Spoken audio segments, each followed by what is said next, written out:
안녕하십니까. 제가 이렇게 왼손에 천문 14수를, 요 마디가 14마디입니다.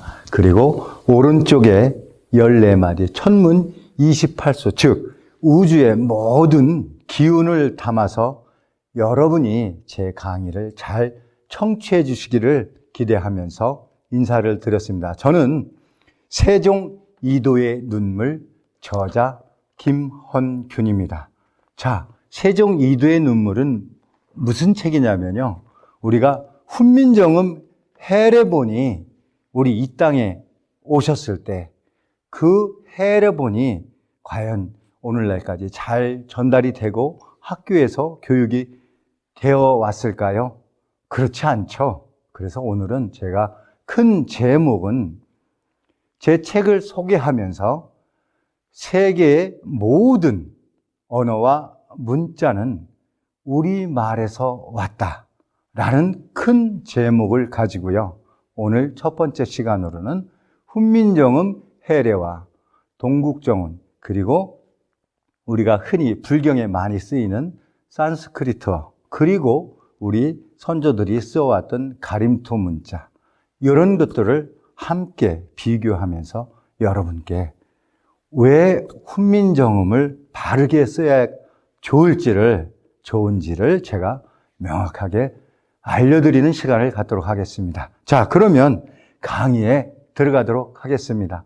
제가 기도를 이렇게 한 이유는 여러분들 충분히 이해하셨죠? 그리고 처음에서 한 가지 더 말씀드릴게요. 우리 어머님들이 여러분들, 특히 자녀들, 남편, 따님들 정말 잘 되기를 간절히 바라면서 장독대 위에 하얀 백자에다 물을 떠놓고 기도를 많이들 하셨죠. 근데 여러분, 그 기도의 의미가 뭔지는 아마 모르셨을 거예요. 어머님들도 할머니의 할머니, 어머니의 어머니 때부터 그렇게 해오셨기 때문에 그렇게 간절히 기도하면 그 뜻이 이루어질 걸로 생각을 하시고 간절히 기도하셨던 겁니다. 자, 그 하얀 그릇 속에 정한수를 떠놓고요, 그 정한수 위에 저 북극성이, 북두칠성이, 남두육성이 비칠 때 기도를 원래는 하는 겁니다. 그것이 고대 사회에서 천문을 연구하는 천문관들이 사실은 그러한 방법으로 천문을 연구했던 것입니다. 자, 보십시오. 천문 관측하는 한자 용어에는 수레 차자의 위에 그릇이 들어 있습니다. 즉, 수레에 커다란 물그릇을 담아서 거기에 비친 하늘의 별들을 바로 지면에다가 옮겼던 것입니다. 그거를 우리가 부찰지리라고 하고, 거기에서 발전된 것이 풍수지리라고 합니다. 자, 제가 일부러 이렇게 잠깐 설명을 드렸습니다. 자, 그러면 우리 모든 문자와 언어가 한국의 고대어이다라고 얘기한다면 이게 무슨 소리야 도대체, 밑도 끝도 없이? 그런데 실제 그렇습니다. 왜 그러냐를 제가 조금씩 양파 껍질을 벗기듯이 하나하나 이렇게 알려드리는 그런 시간입니다. 자, 우리가 흔히 우리의 국가 하면은 지금은 애국가로 되어 있죠. 대한민국이라는 국호를 사용하면서 애국가가 우리의 국가가 됐죠. 그럼 그전에는 어떤 국가가 있었을까요? 저는 단연코 아리랑을 꼽습니다. 제가 아리랑을 잠깐 한 소절 해보겠습니다. 아리랑 아리랑 아라리요, 아리랑 고개로 넘어간다.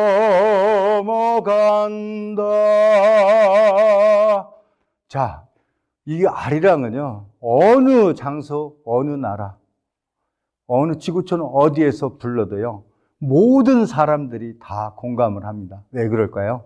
바로 우리말이기 때문에 그렇습니다. 이 아리랑은요, 바로 홍익인간하고 제세이화하는 우리의 철학과도 아주 일치하는 그런 노래입니다. 즉 우리 전통의 노래라고 할 수 있습니다. 자, 특이하게도 아리랑은 천지인입니다. 아리랑의 아자는요, 알입니다. 알은 바로 하늘을 의미하는 겁니다. 씨 아래 알자를 붙이는 것도 바로 하늘이기 때문에 그렇습니다. 자, 그런데 천지인은 우리 현재 국학원의 가장 중심되는 모토이기도 하지만 천지인 이 자체가 사실은 우리 훈민정음의 기본 글자입니다. 자, 그러면 훈민정음의 기본 글자인 천지인이 어떻게 만들어지고 어떻게 발전이 됐는지를 제가 설명을 드리겠습니다. 그 설명을 드리려면요, 제가 오늘날까지 우리가 쓰여졌던 언어 중에는요, 우리 기록에 의하면, 자, 제가 여기다가 태백일사라고 적었고, 그리고 단군색이라고 적었어요. 왜 이렇게 적었냐면요, 태백일사나 단군세기는 우리 북한이나 연변에서도 역사학자들이 보았을 때 각각의 제목의 이 책들은 바로 정사로 완전히 지금 인정이 되고 있습니다. 그런데 우리 남한에서는 아이러니하게도요, 태백일사, 단군세기, 삼성기, 북부여기 하면 뭘 떠올리냐면요, 환단고기를 떠올리고 국뽕이라는 말을 하고 있어요. 여러분, 국뽕이란 말은요, 함부로 하면 되는 말이 아닙니다. 태백일사, 삼성기, 단군세기, 북부여기는요, 각자의 파트에서 북한에서조차도 정사로 인정이 된 역사서입니다. 거기에 나오는 얘기가 바로 우리 복희 여와 할아버지의 음양오행 8개, 하도, 즉 음양오행 이론이 8개로 발전하는 그런 내용들이 들어있습니다. 그 내용을 천문, 지리, 수리로 문자로 해서 승화시킨 것이 그 그림이 바로 하도라는 그림입니다.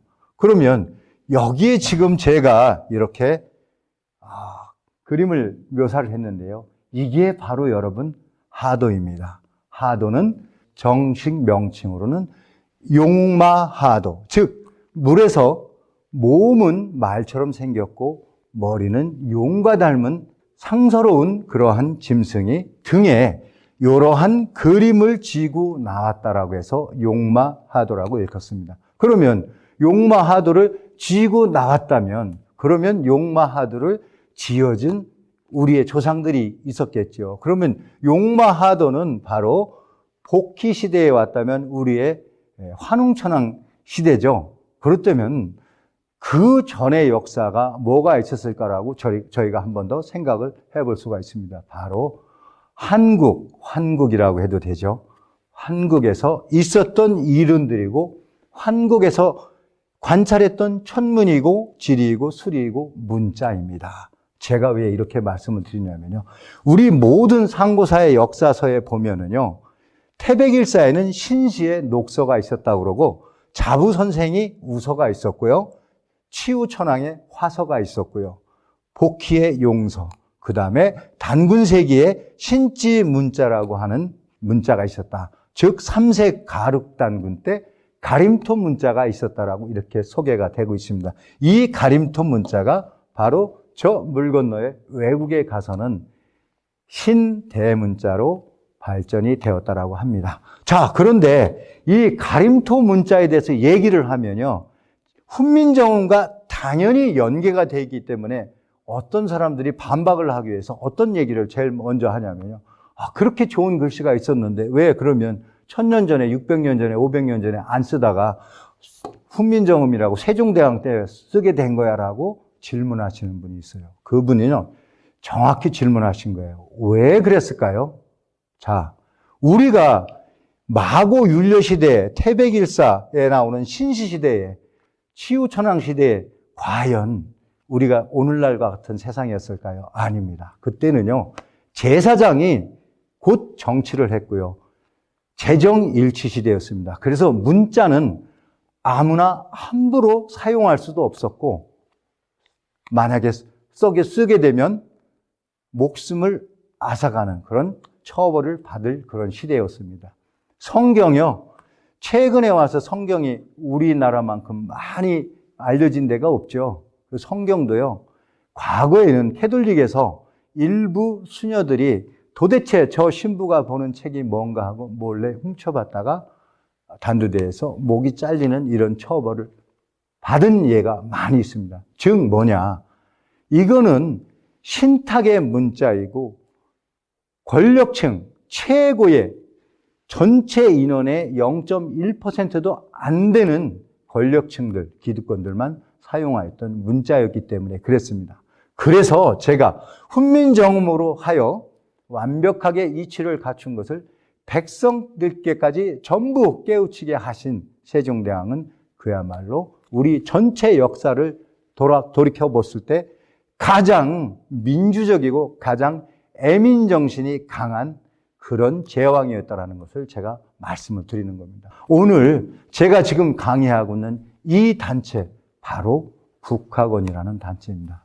국학원은 세종대왕이 갖고 계시는 그런 의지를 지금 현실 세계에서 그대로 펼쳐놓고 있는 그런 단체입니다. 여러분들 관심을 갖고 여러분 여기서 시행하는 많은 프로그램들에 참여하시는 것도 좋을 듯 싶습니다. 자, 그러면 제가 이렇게 설명을 드렸는데 제가 학문적으로 여러분께 정확하게 설명할 수 있는 이론이 하나가 있습니다. 그게 뭐냐면요. 바로 세계 모든 문자 언어는 한국 고대어이다라고 인정할 수 있는 그런 연구를 해놓으신 분들이 있어요. 그 중에 대표적인 것이 바로 우리가 구소련, 러시아는 옛날에 가장 문학이나 모든 것들이 뛰어났던 그런 나라였죠. 바로 구소련의 노스트라카라는 학자가 세계의 모든 언어는 하나로부터 됐다. 즉 우리가 마고 율려시대나 성경에서 얘기할 때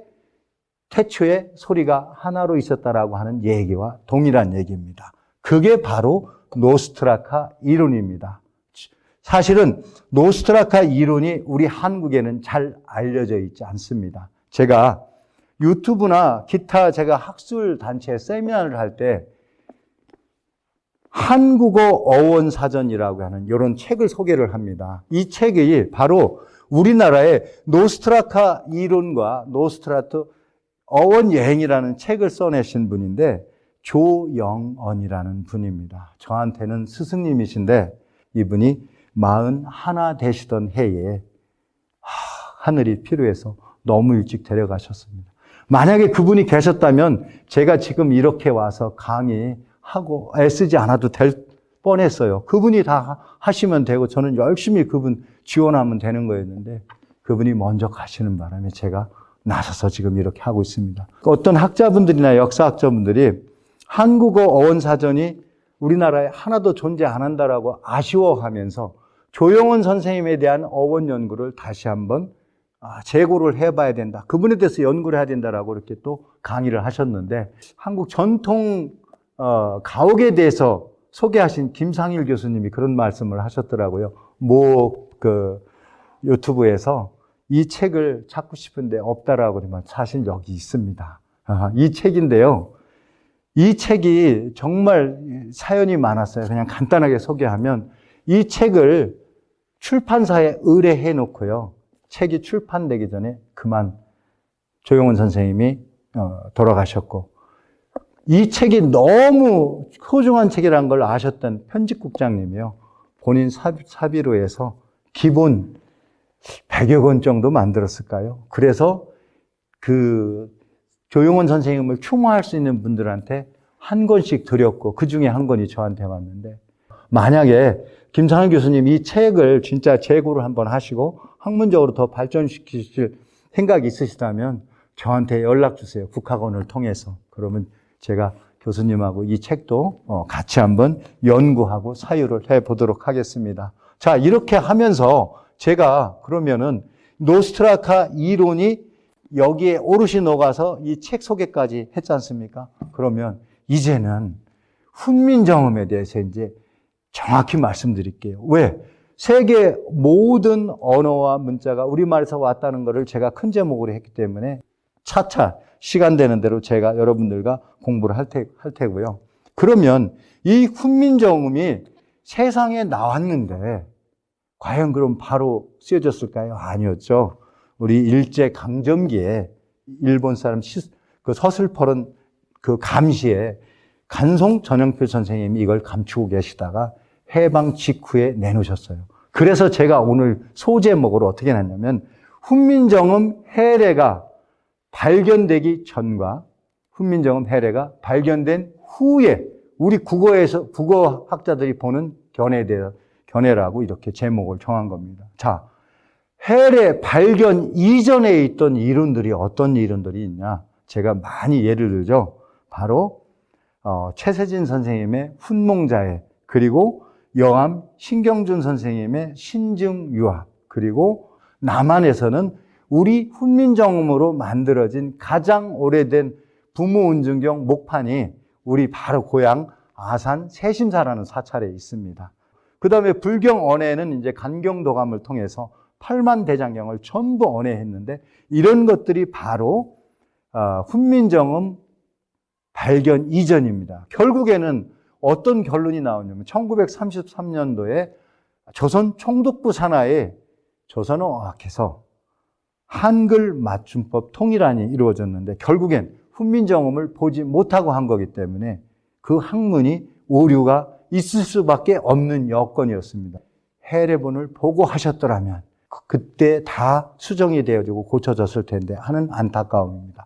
자, 그러면 훈민정음 해례본이 발견되고 학계에 나온 이후에 어떤 책들이 나왔냐면요. 바로 오늘날의 중국이죠. 조선 자치구의 연변대학교의 오봉엽 교수님이 이러한 훈민정음을 보시고 그리고 주시경 선생님의 한글가를 보시고 어땠을까요? 주시경 선생님의 한글가를 보시고 저게 지금 남한과 북한의 주류 학문이 돼버렸어 하고 엄청 안타까워하신 거예요. 그래서 내놓은 것이 바로 이분과 그 다음에 북한에 있는 학자로는요, 우리가 임꺽정이라는 그런 책을 쓰신 벽초 홍명희 선생님이 있습니다. 나중에 월북을 해서 문제가 되기도 했지만 김일성 대학에서 교수를 하시면서 또 최고의 권력자의 3인자 자리까지 올라갔던 분이셨는데 그분의 아드님이요, 바로 훈민정음을 보시고 제대로 연구를 해놓으신 거예요. 그래서 오봉엽 교수님과 홍기문 교수님의 훈민정음에 대한 이론이 사실상 세종대왕의 의지를, 세종대왕의 뜻을 받아들인 학문이라고 할 수 있습니다. 우리가 이제 앞으로 바른 훈민정음을 써나가면 되거든요. 그런데 제가 사실은 이 세종 이두의 눈물이라는 책을 쓰게 된 계기가 있어요. 그 계기를 설명하기 위해서 제가 앞에 이러한 얘기들을 했던 겁니다. 바로 용마하도입니다. 이 용마하도는요, 우리 오봉엽 선생님과 홍기문 선생님께서 정확히 기본으로 하는 그 이론적 배경이었습니다. 그러면 요 제목을 뭐라고 붙일까 하고 그분들이 고민하시다가 뭐냐면 훈민정음의 하도는 이설이라고 앞에다 붙이셨어요. 좀 다른 설명이지만 이거를 읽어봐라. 이설 하도, 훈민정음의 하도 기원론이라고 이름을 붙이셨어요. 자, 그게 바로 저 제9보병사단 수색 1중대장을 하고 있던 제 손에 들어온 겁니다. 이게 여름 장마통이에요. 이 논문이 저 갈대밭 뻐르파스 발견이 되었어요. 우리 전우들이 이걸 갖고 와서, 이게 뭔지 모르겠지만 이 삐라 서적 이런 것들은 제가 검열해서 상급부대에 올리다 보니까 이걸 제가 목욕탕에 놓고 한 장 한 장 열어봤어요. 진흙을 털면서. 제가 써놨던 책에 대한 확신과 제가 만세를 부를 정도로 제가 목욕탕에서 미쳐서 만세를 막 불렀어요. 병사들이, 상황병들이 다 와서 중대장님 왜 그랬어요? 무슨 일이세요? 막 그랬어요. 이거를 홍기문 선생님하고 오붕혁 선생님이 먼저 해놨다는 것을 논문으로 발표한 거, 이 자료가 제 손에 딱 들어온 겁니다. 이제 확신을 얻었죠. 여기에 나와 있는 얘기를 제가 설명을 드릴게요. 근데 이거를 우리 학자들이요, 사실은 무시했습니다. 왜? 앞불사, 일본의 우리 제국 치하에서 벌써 경성제국대학교, 오늘날의 서울대학교, 벌써 한 20년, 30년 동안 잘못된 국문학이 이미 자리를 다 잡아버렸습니다. 그분들이 이미 제자들을 전부 길러서 거기서 석사, 박사도 내보내고 학위를 다 줬던 겁니다. 대표적인 게 이제 우리 방종현 선생님이죠. 방종현 선생님이요, 훈민정음 해례본을 읽으셨어요. 그리고 훈민정음 해례를 요약하는 책을 내셨어요. 그 책을 제가 증거물을 찾기 위해서 전국의 고서점을 다 뒤지다가 결국에는 어떤 분이 그 자료를 가져오셔가지고 제가 방종현 선생님이 이 내용을, 하도기 언어를 알고 이해하셨으면서 그래서 제가 그거를 밝히는 일을 여태까지 해왔다는 겁니다. 자, 그러면은 도대체 이 하도가 뭐길래 제가 그렇게 저 경성제국대학, 서울대학교 교수님들을 이렇게 폄하를 할까? 그러면 안 되겠지만 그분들이 또 해놓으신 업적이 어마어마하죠. 그리고 또 우리가 어떻게 했어요? 주식경 선생님들이 전국에 있는 우리 말들을 모아서 말모의 활동을 했죠. 그 정말 박수 쳐드리고 정말 고생하신 분들 저희들이 존경하고 인정해야죠. 그렇지만 아닌 건 또 짚고 넘어가야죠. 그래서 앞으로는 우리 국문학계가 이렇게 변화해 나가야 됩니다라는 얘기를 제가 간절한 마음으로, 정말 간절한 마음으로 여러분들께 이런 강의를 하는 겁니다.